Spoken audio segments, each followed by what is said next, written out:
all around the country, this year's elections will be about the power of choices. Metro News is there to show you how individual decisions affect us all. This December, let us use the occasion in December to move the people. It's Ghana Decides.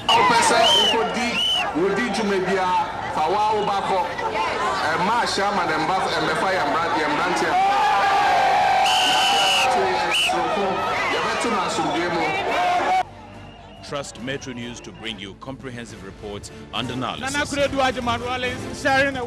have a future for ourselves. All I will tell you is that 2012, vote for the PPP, and you will see what happens. The Convention People's Party will leave no child behind. With incomparable resources, perspectives from our correspondents across the country, from the Jackson's Park, and the best political team on national television. From Congress to manifesto launch, campaign trails to polling centers, debates to election day, and from the living rooms of newsmakers to the strong rooms of the Electoral Commission, Metro News is the authority on this year's elections, December general elections. The decision is on the over 12 million voters. A team of people who have the capacity to bring progress to our nation. But the impact is on all of us. Ghana Decides 2012. Only Metro News Election Center.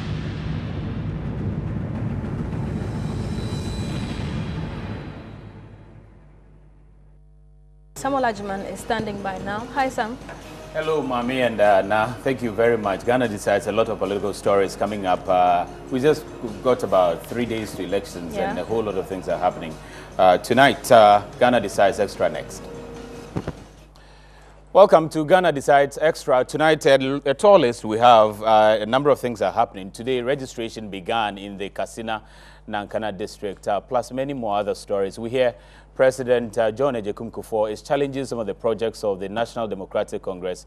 We're definitely going to engage some representatives on all those stories. In the meantime, we've got a couple of profiles for you. I'll start off tonight with the presidential candidate of the People's National Convention, Hassan Ayariga. 8 candidates are gunning for the presidential slot of the country in this year's elections, and one of the contestants is the PNC presidential candidate, Hassan Ayariga. He's said to be the youngest presidential candidate Ghana has ever produced.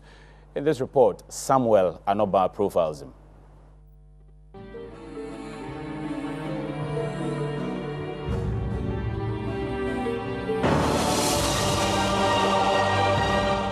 Hassan Ayariga is the third child of 11 born to Frank Abdullahi Ayariga and Hajia Anatu Ayariga, all from Boko in the Upper East region.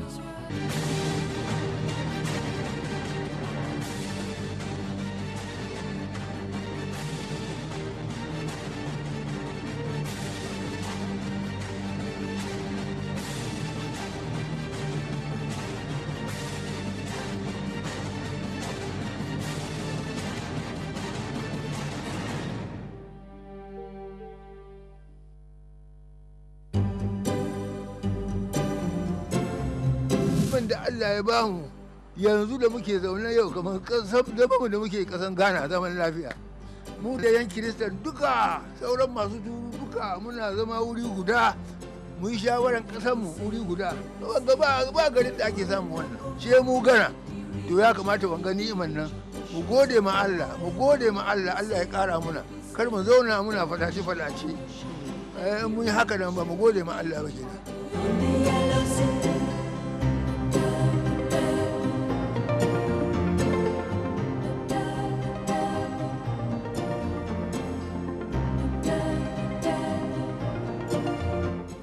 We are praying as a people, but let us work for peace and progress.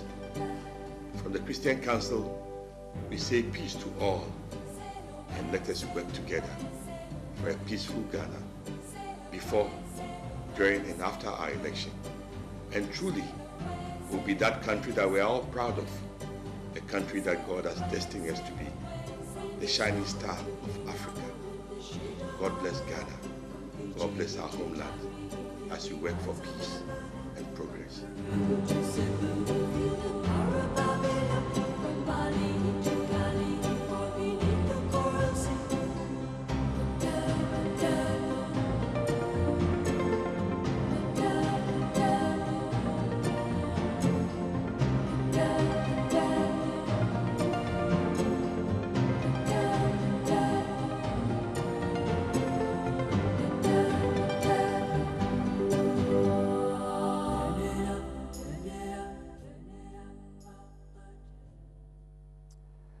Welcome back tonight. For the next 1 hour from 8:30 to 9:30, we should be discussing some of the issues that have emerged on the political scene.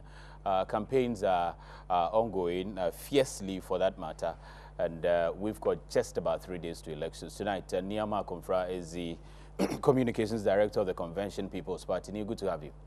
A pleasure, as usual, to be here. And Dr. Arthur Kennedy is a member of the New Patriotic Party communications team. Dr. Arthur Kennedy is also a high-ranking member of the New Patriotic Party and also lecturer at the Medical School University of Cape Coast. Doc, good to have you. Thank you.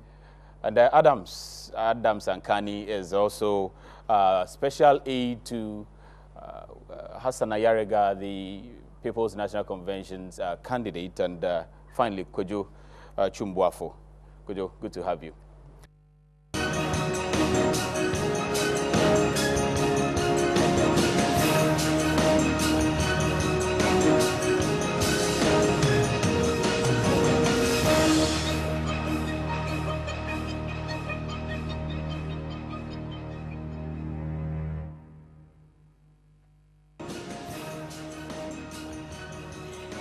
Welcome to Newsnight, live on Metro TV.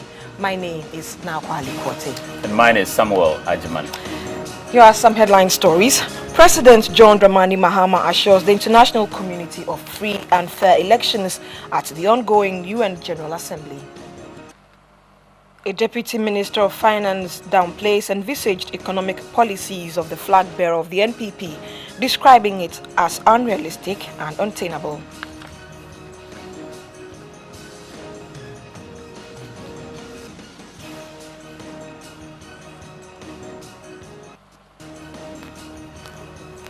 The Ghana Union of Traders Association raises the red flag against foreign invasion on the Ghanaian market, calling for a quick intervention by government.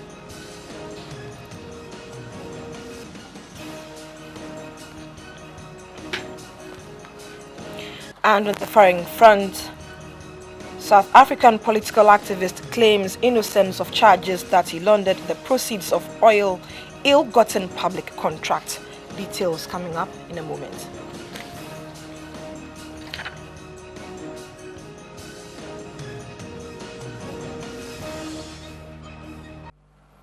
We begin from New York, where the UN General Assembly is taking place, and President John Dramani Mahama has described Ghana as a more unified country than ever before after the demise of the late President Mills in July this year.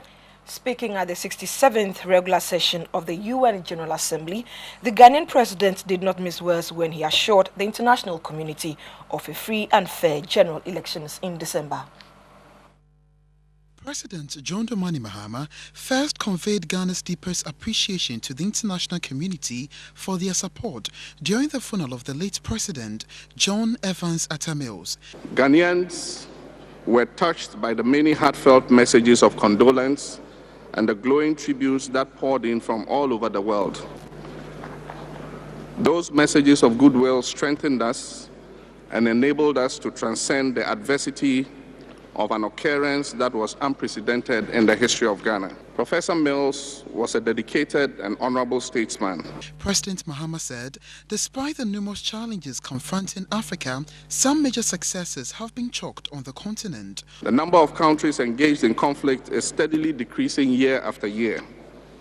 And as that happens, we are also witnessing a steady increase in the number of countries that are governed along democratic lines. In fact, 3 of the African countries that lost their leaders this year, Ethiopia, Malawi, and of course Ghana, experienced seamless and peaceful constitutional transitions of power to a new leadership. On foreign policy, he reiterated Ghana's call for the lifting of embargo on Cuba. We wish to restate our support for an independent, prosperous Palestinian state, coexisting peacefully with a free, stable Israeli state. We also reiterate our position to the continuous blockade on Cuba and call for an immediate lifting of that embargo. As Ghana heads for the polls in December, President Mahama promised a free and fair election during the period. When it comes to transparency in the electoral exercise, Ghana is in fact held up as an example of excellence. We're just a few weeks away from conducting our 6th successive presidential and parliamentary elections. As president, I wish to assure the international community that this election too will be free, fair, and peaceful. He added that Ghana is among one of the few African countries hailed for its impressive economic performance with a record of the highest GDP growth in the world. Last year, of the 10 fastest growing economies in the world, 6 were African. Ghana, my own country, posted one of the highest GDP growth rates with a final outturn of 14%. Foreign direct investments amounted to some $1.5 billion across the various sectors. President John Dramani Mahama assured that Ghana will continue to be the gateway to Africa.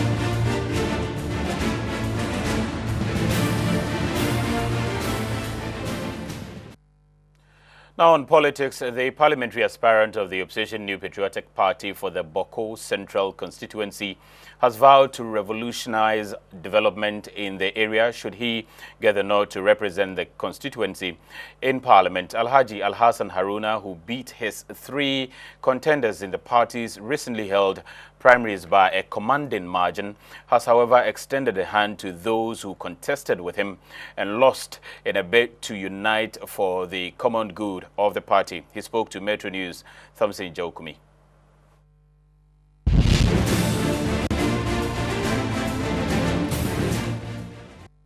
The New Patriotic Party primaries in the Boko Central constituency afforded bold personalities desirous to contest the seat in the upcoming general elections the opportunity to stand as MPP parliamentary aspirant. The seat became vacant after the embattled MP of the area, Adamu Dramani Sekande, was sentenced to 2 years imprisonment for perjury. In all, 4 persons made up of a woman and 3 men contested the party's primaries. They include the Deputy Managing Director of Metro TV, Alhaji Alhassan Haruna, who eventually emerged winner of the intra-party contest. It came to me naturally, simply because I did quite a lot of work with the delegates to let them understand my message, to let them know what I can bring to Boko. Much as I didn't grow up there, that message sank in. And in a contest in which his wife-in-law defied the odds to contest him, I asked him how he felt. Immediately the contest ended and I was declared the winner. Certainly the 2 other brothers were quite happy. They came to me. The lady, I told her, come on my wife, let's get moving. Much later, as at 2 days ago, we spoke. Alhassan Haruna also commented on the political dynamics of the area and how he will manage to make it work in his favor. The seat is not that unsafe to NPP. It is a very, very good, safe seat for NPP. Sometimes you do get some aberrations, which normally makes somebody sneak through. That probably was why my younger brother, Mahama Ayariga, got through. On what he makes of the level of development in the area, this was his response. I am really ashamed at what I see anytime I go to Boko. The reasons being in that the conflict has taken a greater toll in the region. So the area has suffered enough. There has been total underdevelopment there. There is massive unemployment there. There is massive total neglect. That is the way I see it. And the Boko that we used to know, which had happiness, hard-working people, most of them, especially the youth, have left. Alhassan Haruna polled a total of 287 votes to beat his closest contender, an in-law, Gabiani Adbanwa Abugri, who managed 133, Alhaji Muhammad Tahiru Nambe, and Baba Seidu Isahaku obtained 68 and 21 votes, respectively. Thompson Jeukumi for Metro News, Accra.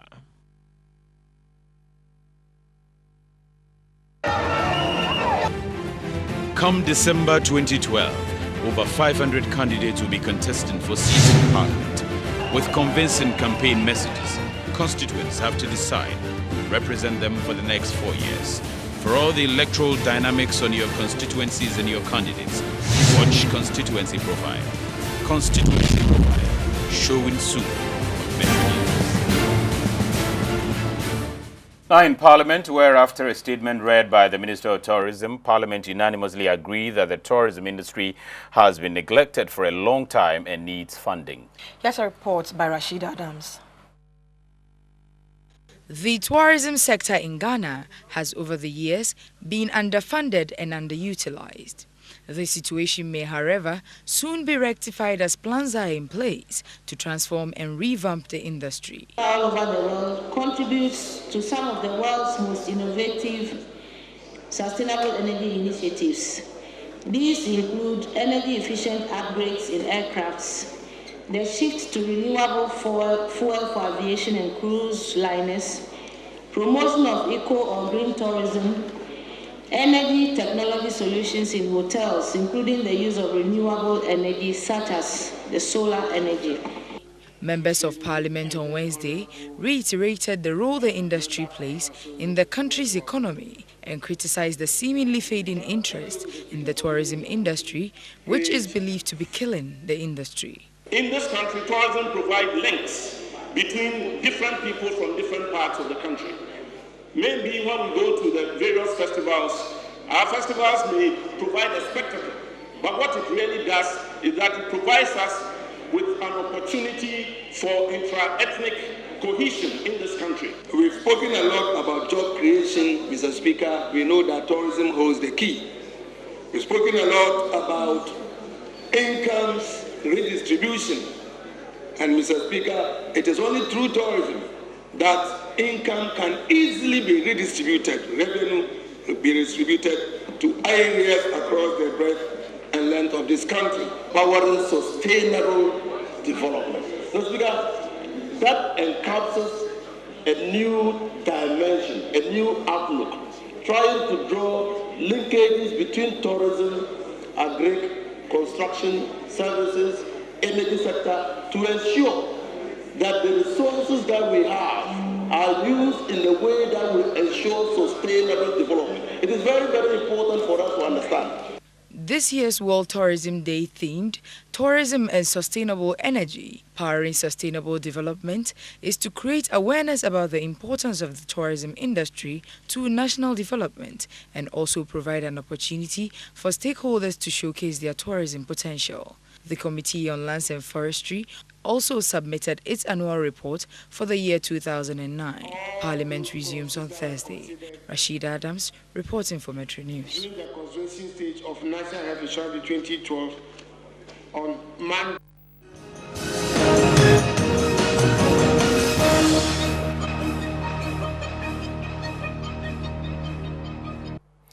And the Ashanti Regional Police Command has arrested 2 armed robbers for engaging in series of robberies in the Kumasi metropolis. The suspects are said to have been engaging in their nefarious activities at Asokwa, a suburb in Kumasi.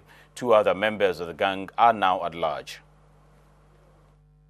The gang, a car-snatching syndicate, has been plying their activities around Asokwa and its environs between the hours of 10 p.m. and 4 a.m. succeeded in robbing a number of taxi drivers. According to the police command, the syndicate hires the services of the taxi drivers and in the course of the journey, snatched the vehicles from the drivers at gunpoint and used the same taxi to rob other unsuspecting taxi drivers and passengers and later abandoned the taxi cabs. The Ashanti Regional Police Commander named the suspect as Sulemana Isifu, 35, and Kojo Amwenin, 25, who are all unemployed and ex-convict. They mostly operate at Asokwa area there. Their modus is that they hire a taxi, they get to a point, and then snatch the taxi from the driver. And everything in this taxi is taken away.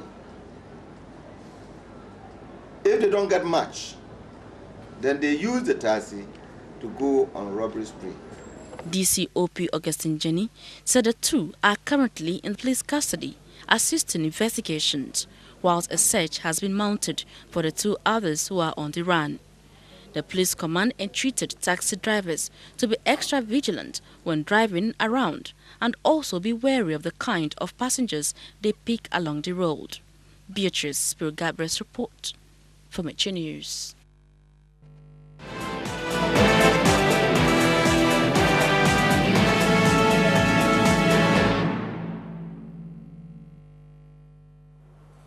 Welcome back. In business, the Ghana Union Traders Association of Ghana has once again raised concern about the persistent invasion of the markets by foreigners.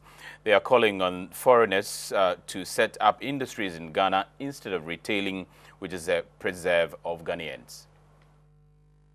Per the GIPC Law Act 478, retail of small-scale businesses in the market is reserved for Ghanaians. Some foreigners have, however, invaded markets in the country, a situation which has led the Interagency Task Force of the Ministry of Trade and Industry to lock up some shops which belong to foreigners.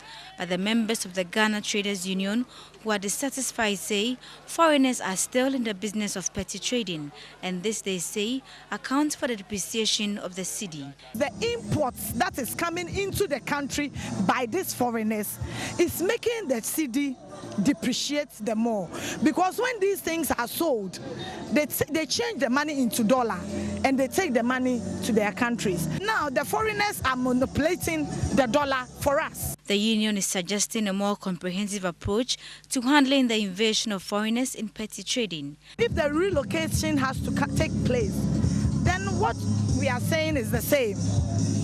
They are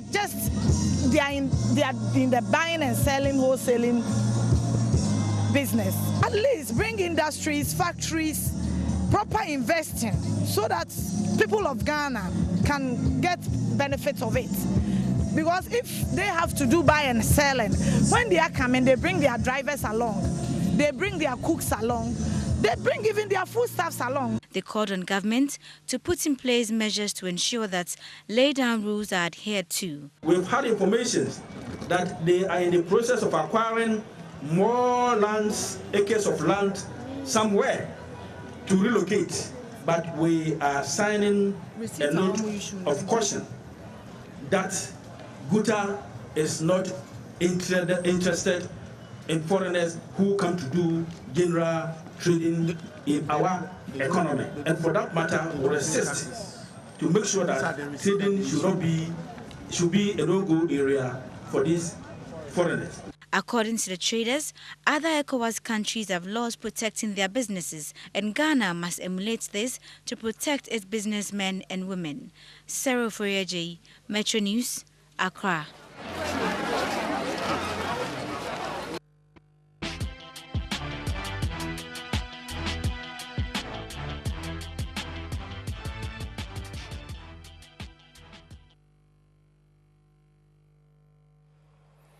The Deputy Minister of Trade and Industry, Dr. Joseph Annan, has officially launched the publicity campaign of the 7th ECOWAS Trade Fair to be hosted in Ghana from the 24th of October to the 4th of November 2013, with the aim of picking a commodity in each region, developing it and increase production for exportation.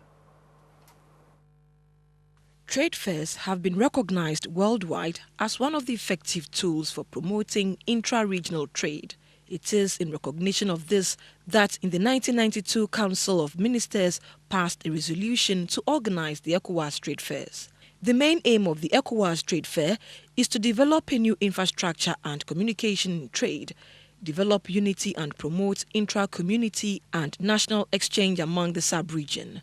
Basically, what we have said to ECOWAS is that let every country come in seeking to promote at least one or two major commodities. Okay, so for instance, if Ghana chose agric, we want to come in, for instance, with the product yam and beat up interest in yam and make sure that within the sub-region it becomes a top-notch saleable commodity. The Deputy Minister of Trade and Industry, Dr. Joseph Annan, who officially launched the fair, urged the participating countries to use this opportunity to move the ECOWAS region to match them up to scale with the world market. We must all therefore prepare to participate in the 7th ECOWAS Trade Fair with a view to contributing to the growth and development of all the economies and peoples in this region. Ghana is certainly going to position herself to maximize sales in certain non-traditional export commodities and also promote other products and services which are strategically known to be part of our growth agenda. Ghana has barely 1 year to prepare for the hosting of the 2013 7th ECOWAS Trade Fair. For the 2013 ECOWAS Trade Fair, each country will pick a commodity and increase its production.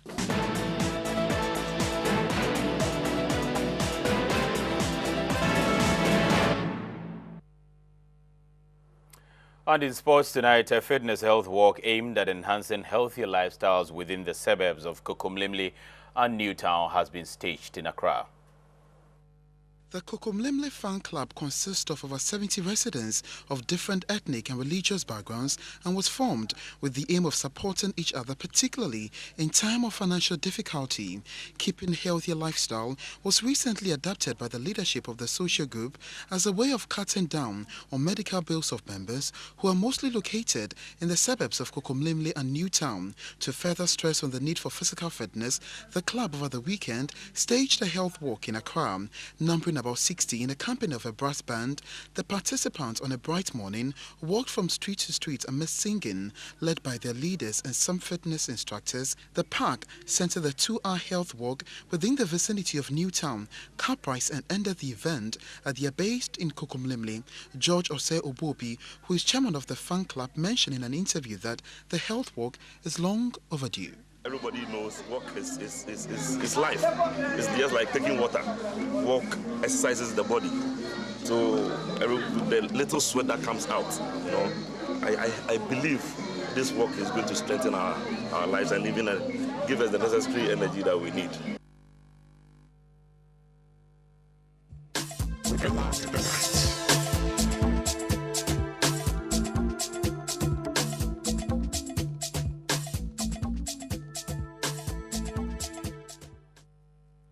In entertainment news, after days of waiting, fans finally got the opportunity to groove and dance to old tunes that made waves back in the days. The Empire Entertainment event, which took place at the Dome of the International Conference Center, attracted music lovers from across the entire country.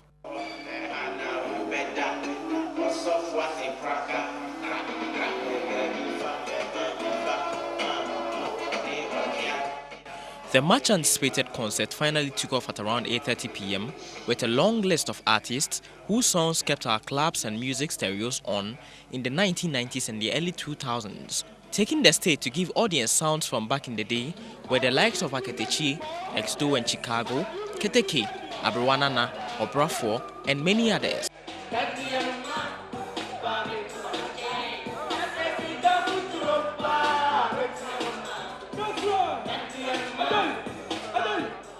Even though the dome wasn't full to capacity, the audience couldn't help but sing along to some of the tunes and display some dance moves.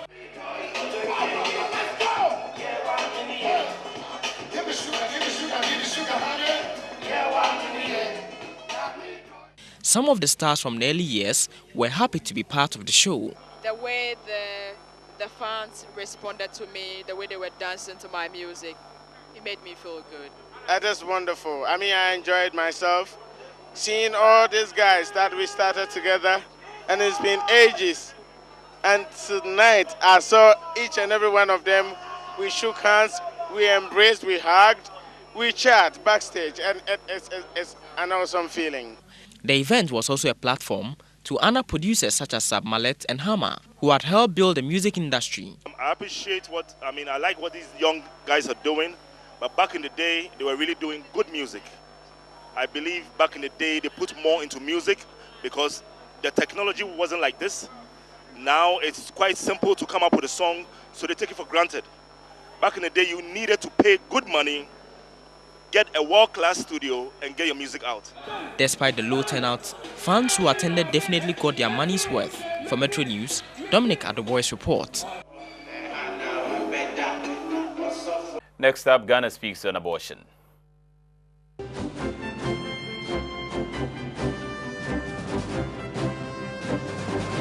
Abortion, really, unless I'm persuaded that it would amount to a crime. At the moment, I believe it's a woman and her body. Without it being legalized, people are still abusing it. What if it's been legalized? We all know there are exceptional cases where if the pregnancy is giving the mother problems, the pregnancy could be terminated just to save the mother's life. If we had our way, we would offer it to many people who need it, because it will end up like saving their lives here. Abortion to me should be accepted only if the female has a problem. People will go about and be aborting, and I think abortion should be legalized so that people wouldn't go and be aborting just like that. Abortion shouldn't be legalized because it would encourage the youth to continue getting pregnant because they feel that there is a law to protect them.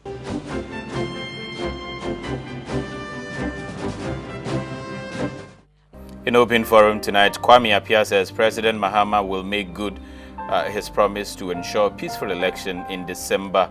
Ghana needs it. And Smile Ibrahim says the state of STC is bad. In the not too distant past, it was the #1. So why do we have to destroy everything owned by the state? Recapping our top stories, President Mahama assures the international community of free and fair elections at the ongoing UN General Assembly. Workers of the State Transport Corporation have given its management an ultimatum within which to pay outstanding salaries or face their wrath. A deputy finance minister downplays envisaged economic policies of the flag bearer of the NPP, describing it as unrealistic and untenable.